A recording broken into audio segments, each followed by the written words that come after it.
to sit where they wanted her to sit. So he put her off the bus.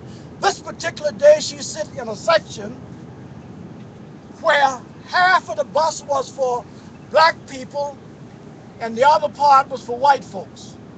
And she sit right at the spot where the white was supposed to sit. And a white person got on the bus and they asked her to remove herself and stand up.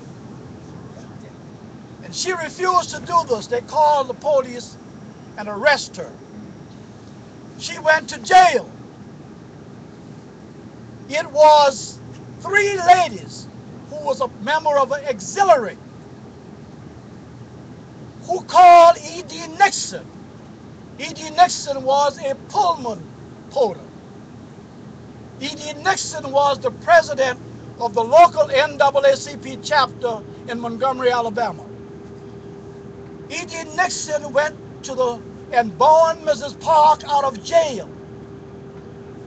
And these ladies called Mr. Nixon, E.D. Nixon, and said it's time for us now to start this movement that we was talking about to boycott the bus company.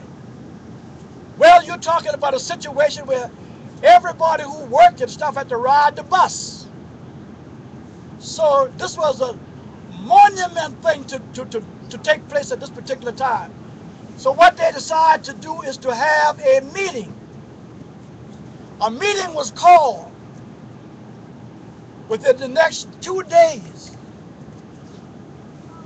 They was able to get at least 40 leaders around the city of Montgomery, meaning teachers, local people, lawyers, doctors, ministers, and they had this meeting.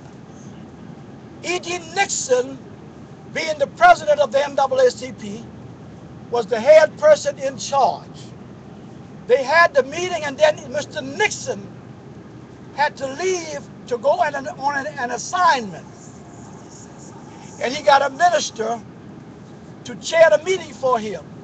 Well, the meeting almost didn't get started right because the ministers who chaired the meeting decided not to let anybody speak. He was going to set up committees and stuff. And the people said, we want to voice our opinion to be involved. And eventually, everybody started speaking, and they started from this one particular meeting. See, Dr. King at that time was not on the scene. He wasn't in this meeting. He had just came to Montgomery, and the church that he pastored, no, he wasn't a pastor then. They was thinking about calling him. And eventually they called him, but it was E.D. Nixon, who was the chairman of the deacon board of that church. And he said to Dr. King, he asked Martin Luther King, Dr. King, if you would join us, because we're going to start a movement here. And Dr. King said, Mr. Nixon, I'll have to think about it. He went and he contacted 20 other ministers. And they decided to have a meeting, and he came back to Dr. King and asked Dr. King, had you decided? And Dr. King said, yes, I decided, and I'll meet with you all. Well, they had this meeting, and this meeting that they had, they talked about it. And now, Mr. Nixon was still the head person. But when they finally formalized the name of the meeting and everything else and set things in motion, they decided that they needed a board. They needed some people in charge. And eventually Mr. Nixon made a suggestion that he was going all the time, and they looked at Dr. King and asked him would he spearhead the leadership of the group. And Dr. King said, I'm young, I just got here. They said, well, that's one of the main reasons why we want you. You're young, you're brilliant, and you just got here. You outside, they don't know you. That's one of the main reasons why they asked him. And eventually, he decided to do it. They called this mass meeting. The meeting that they called, Dr. King himself said it took him almost 15 minutes to park at least 4 or 5 blocks away to get to the church. People was packed everywhere. When Dr. King got into church, people was on the wall and standing up on the outside. And that's the meeting that got started the whole movement. Wow. They decided then that they were not going to ride the bus. They got cab company, it was 200 cab companies, black cab companies. They got them to agree to transfer people to work. They needed money, they needed everything. They needed an organization, they needed, because now the people decide not to ride the bus. They will have to get carpools and all of these things. So what happened is that this is how the whole thing shaped up. It was Nixon being a Pullman porter, A. Philip Randolph being a head of the Pullman porters. He got in touch with Mr. Randolph. They needed money. Randolph, with his connection, called union leaders, called company, people he knew. And Nixon said every time they got ready to, they would go to somewhere, he'd tell them to go, it was a check waiting for them. The people that got so, at one time they said, we can't get to work. We need transportation. They had people from other states and cities giving them cars. And this is how the movement started. Because it was, this movement started this whole thing throughout the United States.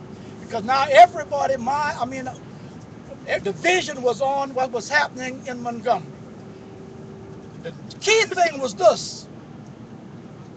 It was a white lady out of Atlanta, Georgia, a journalist. Her name was Margaret Mitchell. Lily, I forgot her last name, but anyway, she knew that they needed help in Montgomery. Racism was raising its ugly head. They wouldn't be able to make it unless they had somebody who was a mastermind in nonviolence. That person was Bar Rustin, a mastermind in nonviolence.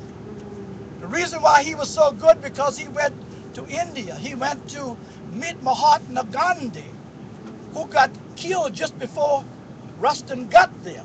But he spent all that time in Egypt learning the meanings of nonviolence and all of this stuff. So he was a mastermind in this and that. Lady said that, called Dr. King and told him that y'all need by Rustin in Montgomery if he can get him to come there. He agreed, but the people there, the leaders, said, no, we don't want him here. He's an outsider. We don't need him here. We can make it on our own. They called Mr. Randolph and asked Mr. Randolph if he would talk Mr. Rustin out of going.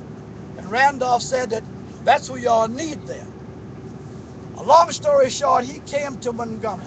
And when he got there, they were guarding Dr. King because there was a threat on his life. They had tried to bomb his house. So they was guarding him with guns and pistols and everything around the house. And Bar Rustin said, you can't do this. If you're talking about nonviolence, you cannot do this. You're as bad as they are. You got to put the guns up. It was almost 100 and some odd people had a little minor subpoena to come to court because they had violated the unjust law, any little thing.